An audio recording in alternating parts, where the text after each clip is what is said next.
Bonsoir chers téléspectateurs, merci de suivre les programmes de la télévision Africab. Aujourd'hui, nous avons le plaisir d'accueillir sur ce plateau M. Alioune Badara Dione, ministre de la Microfinance, de l'économie solidaire et sociale du Sénégal. Bonsoir Monsieur le ministre. Bonsoir Madame Fatih, c'est un plaisir de vous accueillir ici au ministère de la Microfinance et de l'économie sociale et solidaire. Merci d'avoir accepté notre invitation. Docteur Alioune Badara Dione, un acteur clé dans le développement de l'économie du Sénégal, actuellement ministre de la Microfinance, de l'économie solidaire et sociale. Son parcours est marqué par un engagement profond pour l'inclusion financière et le soutien aux initiatives communautaires. Diplômé en sciences économiques et sociales, Alioune Badara Dione a acquis une solide expérience dans le secteur de la microfinance, de l'économie sociale avant d'assumer ses fonctions ministérielles. Il a eu à occuper divers postes dans des institutions financières et des organisations de développement où il a mis en œuvre des programmes visant à améliorer l'accès aux services financiers pour les populations vulnérables. Monsieur le ministre, est-ce que cette petite présentation reflète votre parcours ou vous avez quelque chose à ajouter à l'endroit de nos téléspectateurs de la diaspora? Oui, je crois que peut-être préciser que je n'ai pas travaillé dans des institutions financières proprement dites.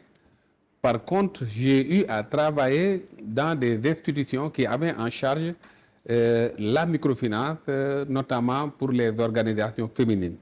Autrement dit, en qualité d'évaluateur pour deux instruments du ministère de la Femme, ministère de l'entrepreneuriat féminin et de la microfinance à l'époque, notamment le Fonds national de crédit pour les femmes et le Fonds de promotion de l'entrepreneuriat féminin.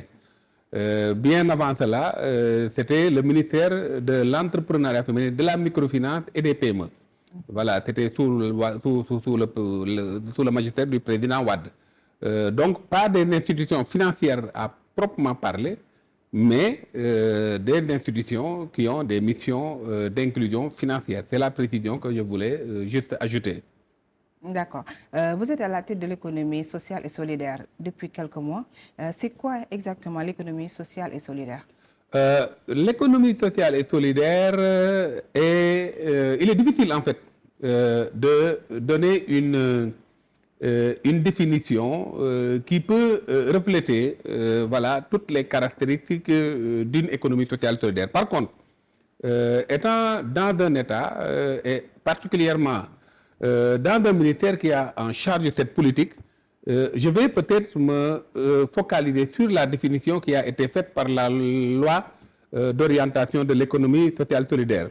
Notamment, c'est toute activité économique menée et qui est centrée sur la personne et qui vise une finalité sociale ou environnementale et réalisée par des coopératives ou mutuelles, mais également des associations entreprenantes, des entreprises sociales ou par des acteurs de l'économie populaire. Je rappelle que les acteurs de l'économie populaire, c'est ceux qu'on appelle souvent les secteurs informels.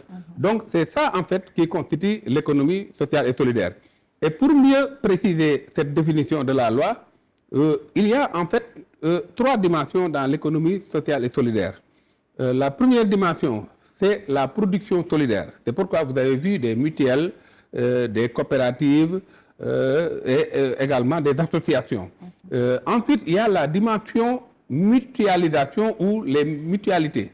Donc, nous avons à ce niveau toutes les activités ou toutes les interactions qui vont dans le sens de mutualiser les moyens, les savoirs, les pratiques pour de la production.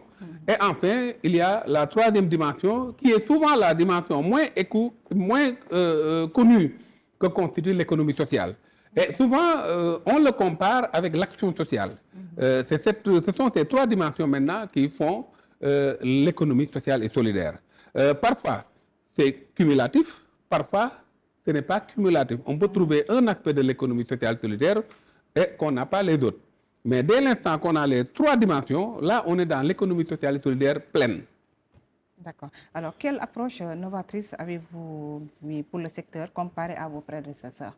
Voilà, l'action novatrice, c'est justement par rapport à la définition que nous avons menée à partir d'un problème de mise en œuvre de l'économie sociale solidaire en tant que telle.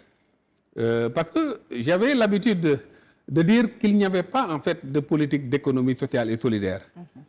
Ça peut sembler être une phrase provocatrice, mais c'est la réalité. Parce que si vous voyez les trois dimensions, vous allez voir que si on compare à partir du diagnostic que nous avons mené, ce qu'on faisait et en réalité, cette dimension herméneutique que j'ai dégagée, vous allez voir qu'en réalité, il n'y a pas d'économie sociale et solidaire parce que tout simplement, on avait confondu l'économie sociale et solidaire à l'entrepreneuriat féminin. C'est-à-dire, on avait pensé que, voilà, quand on appuie les groupements de femmes qui sont dans la production, on est dans l'économie sociale et solidaire. Loin de là. Vous allez voir qu'il y a les autres acteurs qui n'ont pas été pris en compte par la politique ministérielle. Par exemple, les artisans. Il n'y a pas de politique spécifique, mais c'est dû à une absence de contenu.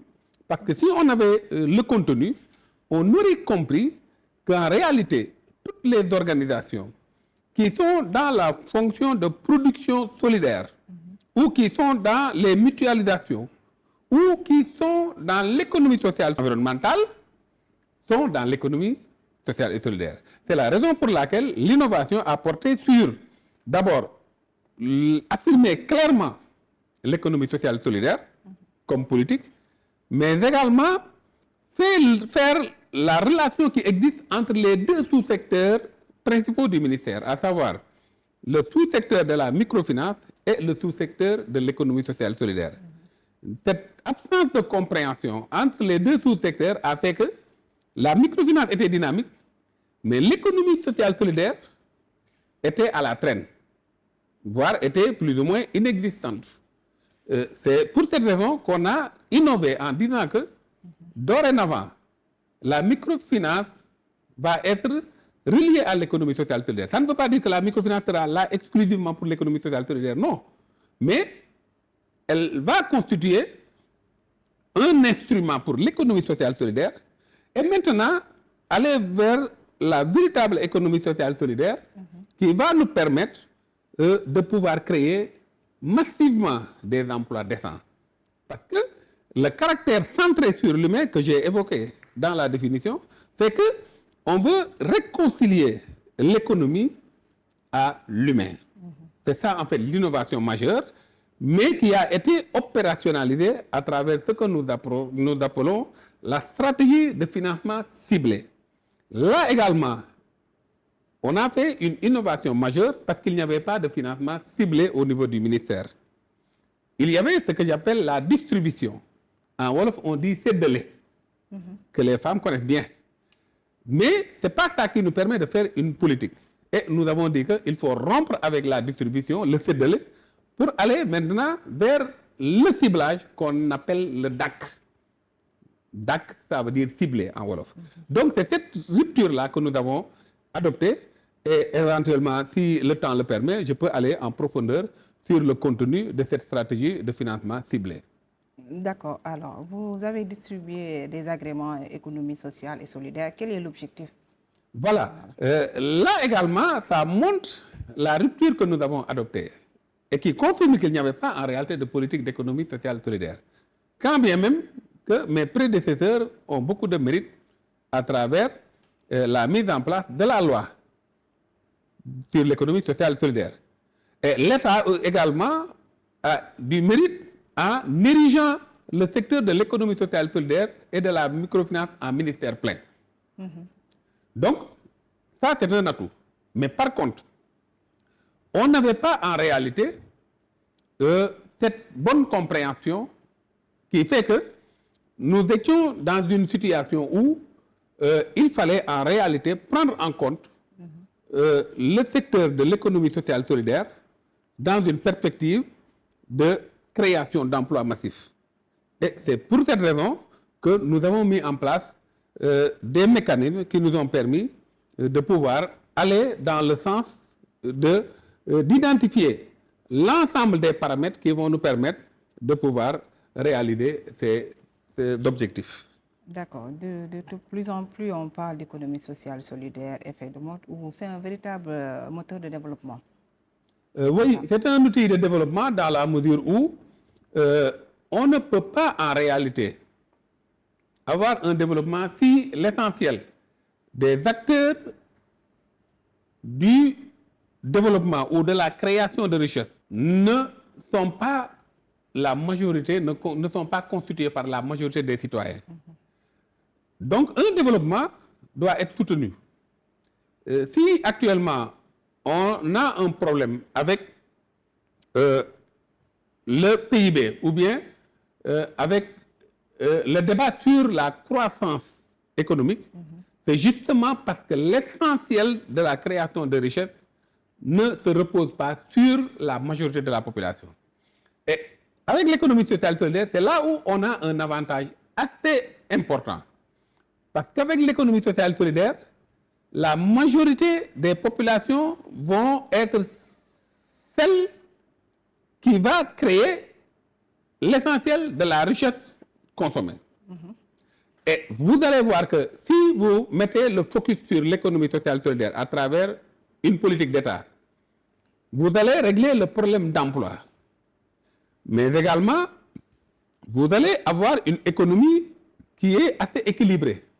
Parce que là où, par exemple, avec l'industrialisation légère, vous avez la possibilité de faire un développement industriel inclusif durable.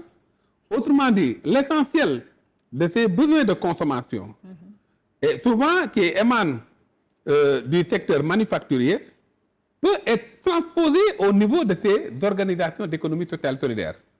Et c'est pour cette raison que nous avons mis en place une stratégie qui consiste à appuyer l'ensemble de ces organisations dans une perspective de labellisation de leur production.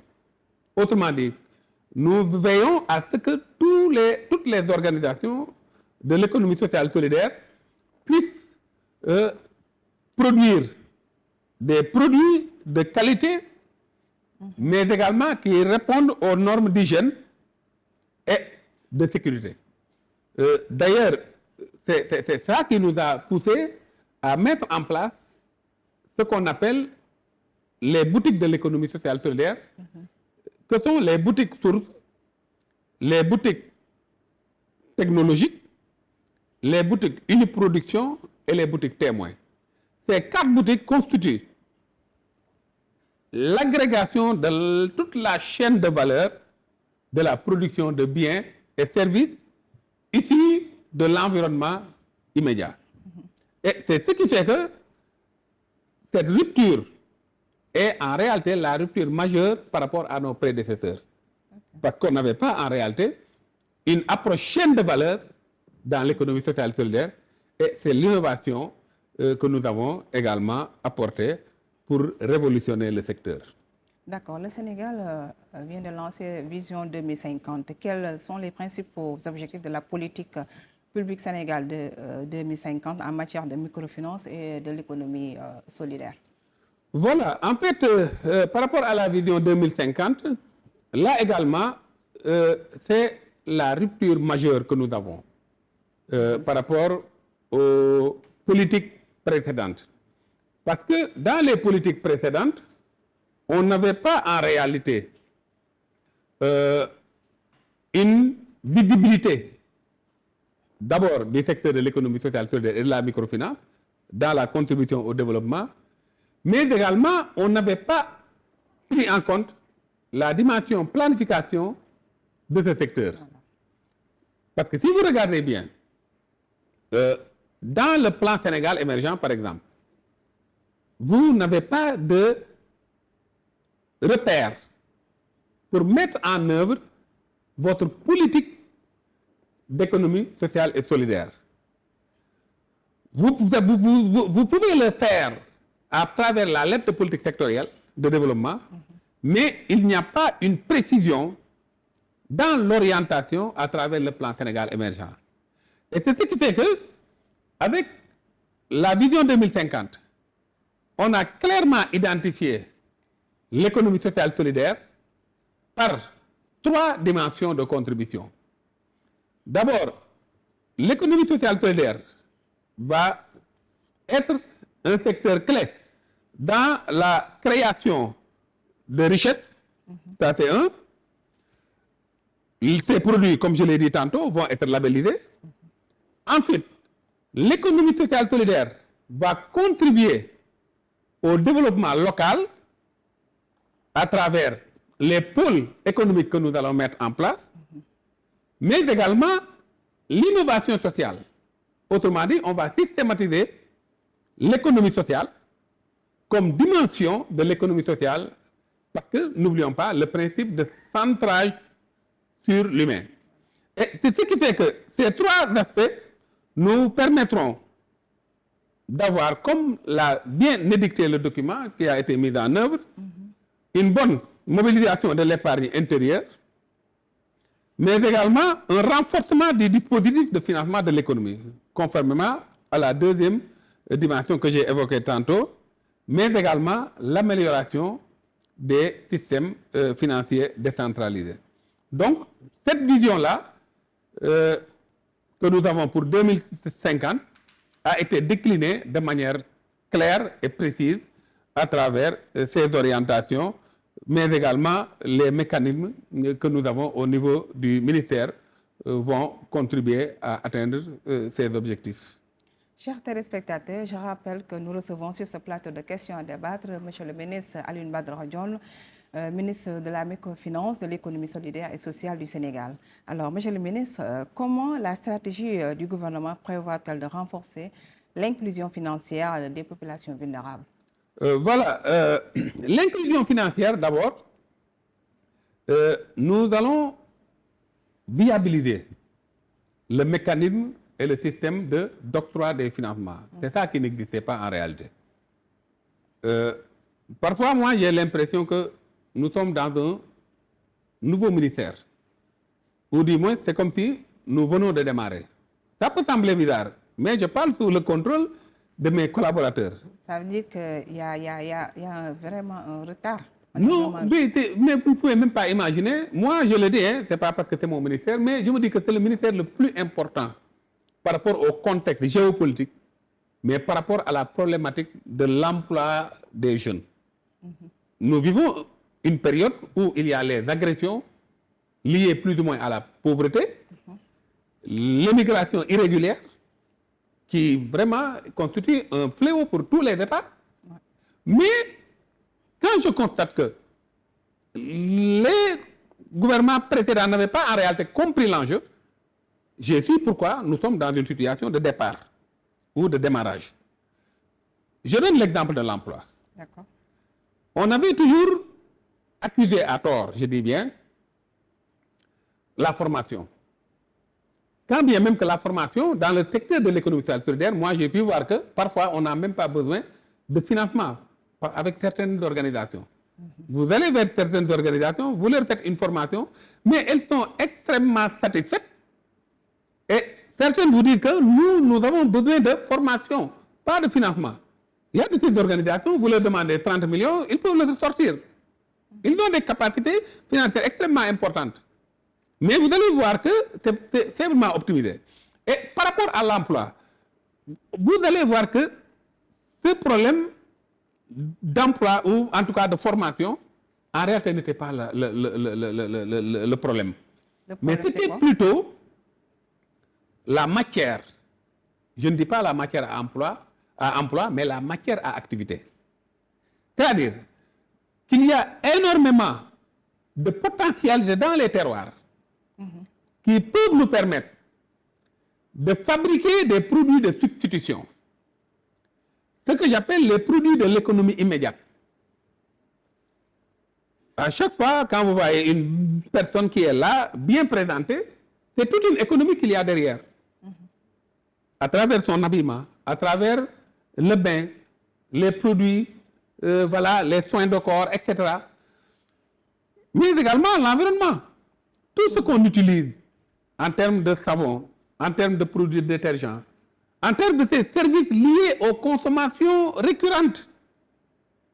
C'est cette économie-là qui, en réalité, est extrêmement accessible et que j'appelle l'économie immédiate, parce que sur la base de ces produits du terroir, on peut ne pas, en tout cas, importer ces produits, mais on peut les fabriquer pour être dans le sillage de ce que Sankara disait, produisons ce que nous consommons, consommons ce que nous produisons.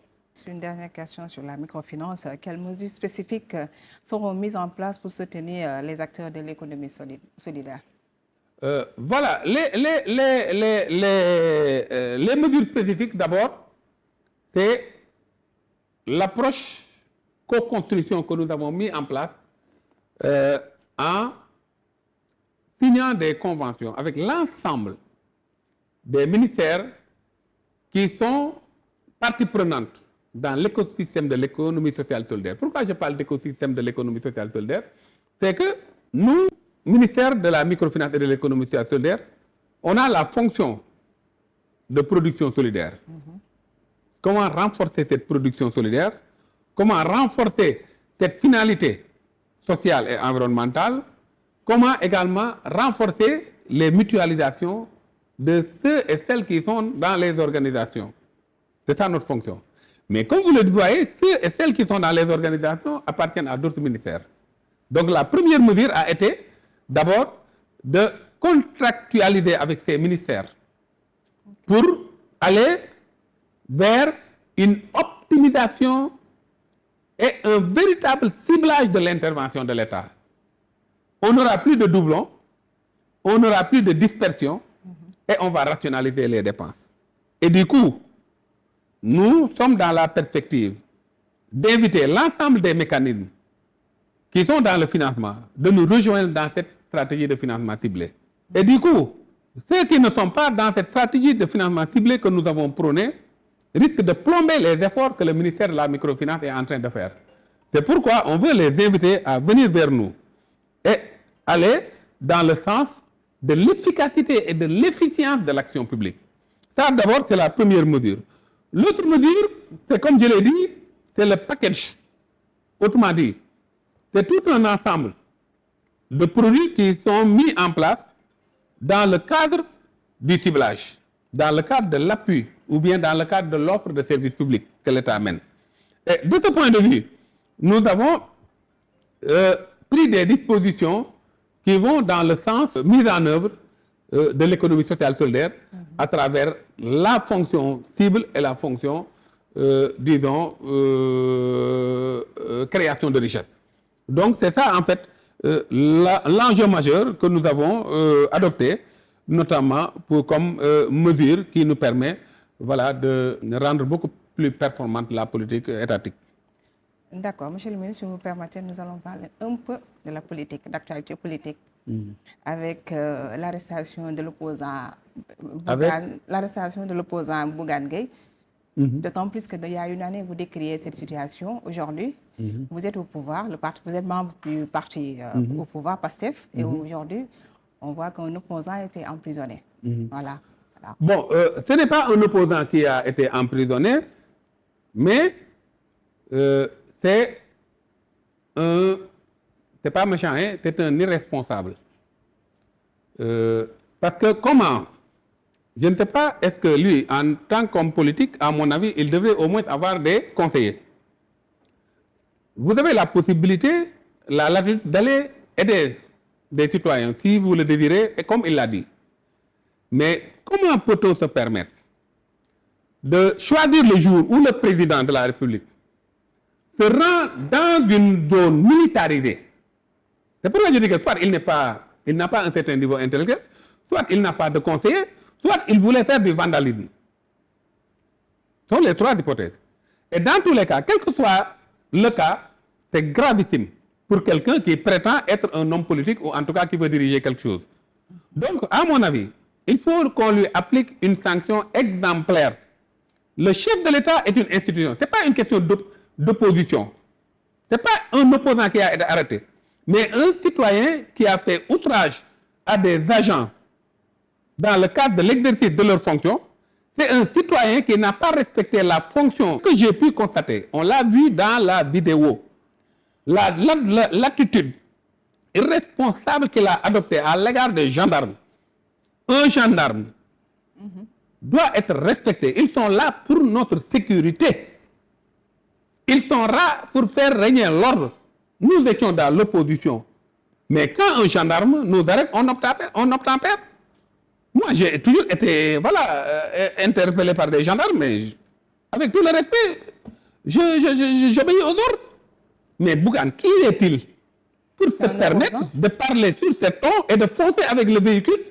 Mais il faut le sanctionner. Moi, à la place, j'aurais appliqué une sanction exemplaire en tant que gendarme. Ça ne va pas créer des problèmes, des tensions politiques aussi, comme on va vers les élections législatives. Ah, mais même si ça crée des problèmes, est-ce que c'est ce que le gendarme a fait, c'est normal ou c'est pas normal? Moi, c'est ça.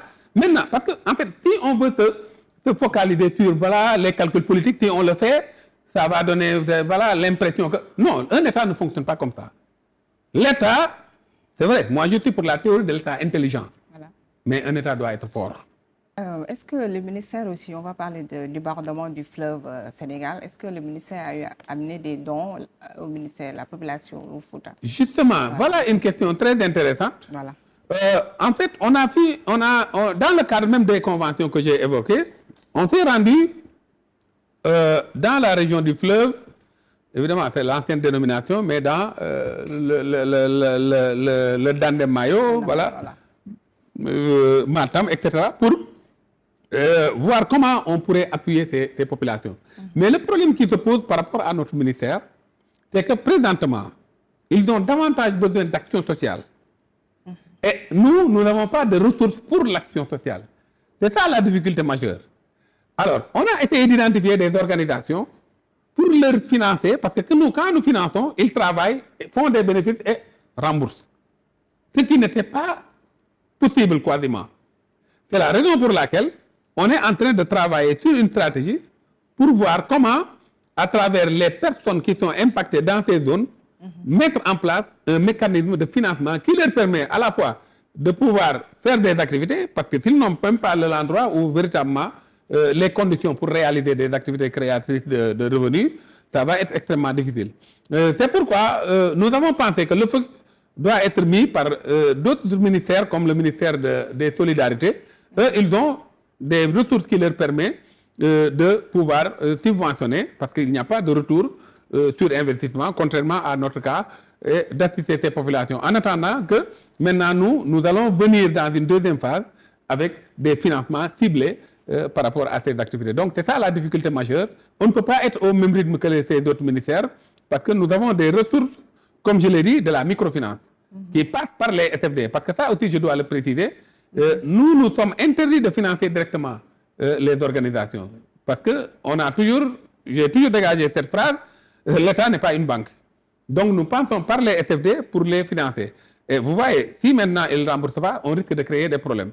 Et dans ces conditions, nous avons vu que pour beaucoup, ils ne sont pas en mesure de faire des activités qui leur permettent de financer.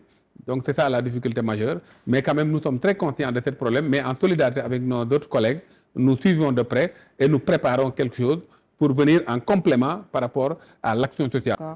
Monsieur le ministre, quel message adressez-vous à nos téléspectateurs de la diaspora? Voilà, je suis très fier voilà, de cette chaîne Africable et je suis très heureux vraiment de vous avoir accueilli et d'avoir beaucoup aimé voilà, votre visite et surtout de discuter sur les questions d'économie sociale solidaire qui est en réalité la forme la plus adaptée à nos valeurs culturelles et à nos réalités socioculturelles et historiques. Merci, Monsieur le ministre. La chaîne panafricaine vous remercie de votre disponibilité. C'est moi qui vous remercie. Chers téléspectateurs, merci d'avoir suivi votre émission Ces questions à débattre. Je vous donne rendez-vous prochainement avec une autre personnalité. Merci et bonsoir.